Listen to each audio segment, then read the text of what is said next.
اب ٹیچنگ جو ہے، تعلیم، یہ ایک بدترین بزنس بن چکا ہے کہ نہیں؟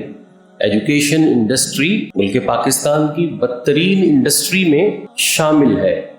کوئی بھی فیلڈ اٹھا لے، میڈیکل کی اٹھا لے، کروڑوں اربوں روپے کی انڈسٹری چل رہی ہے اس کے پیچھے، چاہے پرائیویٹ ہو چاہے گورنمنٹ، لیکن پھر بھی درس و تدریس پیغمبری پیشہ ہی رہے گا۔ چاہے اس کام میں برے لوگ داخل ہو جائیں، لیکن تعلیم و تعلم یہ پیغمبری پیشہ ہی رہے گا۔ اب کچھ لوگوں کے ذہن میں آ رہا ہوگا کہ دینی تعلیم پیغمبری پیشہ ہے، ٹیکنیکل ایجوکیشن یہ پیغمبری پیشہ نہیں ہے۔ یہ بات بھی غلط ہے۔ آپ دیکھ لیں، کھیتی باڑی، کپڑے کی سلائی، کپڑے کی بنائی، جتنی بھی چیزیں ہیں یہ سارے کی ساری نبیوں نے سکھائی ہے۔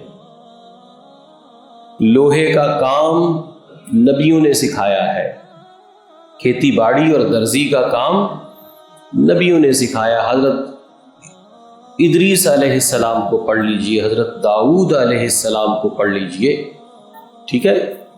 اور لائیو ہوڈ کا جتنا کام ہے وہ سارے کا سارا، بلکہ ہر نبی نے بکریاں چرائی، تو یہ لائف سٹاک کا، لائیولی ہوڈ کا جتنا کام ہے یہ سارے کا سارا یہ نبیوں نے سکھایا ہے۔ تو تعلیم چاہے دین کی ہے یا دنیا کی ہے، رزق حلال کے لیے، تو یہ تمام پیغمبری پیشے ہے۔ تو بات یہاں سے نکلی تھی کہ اس پیغمبری پیشے میں چاہے برے لوگ بھی آ جائیں تو وہ پیغمبری پیشہ ہی رہتا ہے۔ نکاح سنت ہے، اس کے ساتھ ہم 3600 رسمیں حرام کی اور لگا دیں تب بھی نکاح سنت ہی رہے گا۔ تو سیاست کے میدان میں چاہے جتنے بھی برے اور ضمیر فروش لوگ آ جائیں تب بھی سیاست پیغمبری پیشہ ہی رہے گا۔ سونے کو اگر کیچڑ میں بھی ڈال دیں تو سونا سونا ہی رہتا ہے۔ تو اس لیے نظم سیاست جو ہے یہ بھی انبیاء کرام علیہ السلام کا پیغمبری پیشہ ہے۔ اور جب ہم نے اس سوچ کو چھوڑا ہے تو اس چھوڑنے نے ہی ان عناصر کے لیے راہ ہموار کی ہے جو کہ صحیح طور پر اس پوری مملکت اور عوام کے قاتل ہے۔ اگر عوام کے ذہن اور شعور میں یہ چیز رہے کہ یہ پیغمبرانہ پیشہ ہے تو یقیناً پھر کبھی بھی عوام ضمیر فروش لوگوں کو اس پیشے تک رسائی دینے کے لیے رکاوٹ بنے گی، معاون نہیں بنے گی۔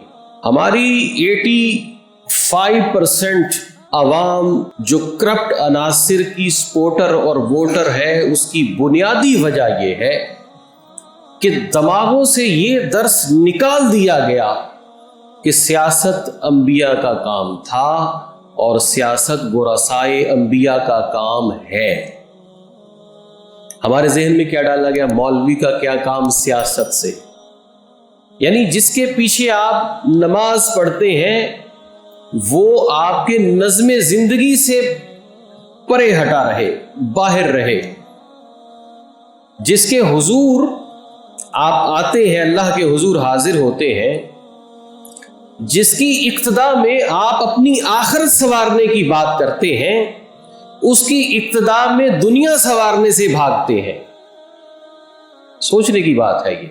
کیوں؟ کیونکہ وہ کمزور شخص ہے، نہ اس کا بہت بڑا ڈیرا ہے، نہ اس کی اوتاق ہے، نہ اس کے پاس 2-3 ویگو گاڑیاں ہیں، نہ اس کے ساتھ 6-7 گارڈ ہے۔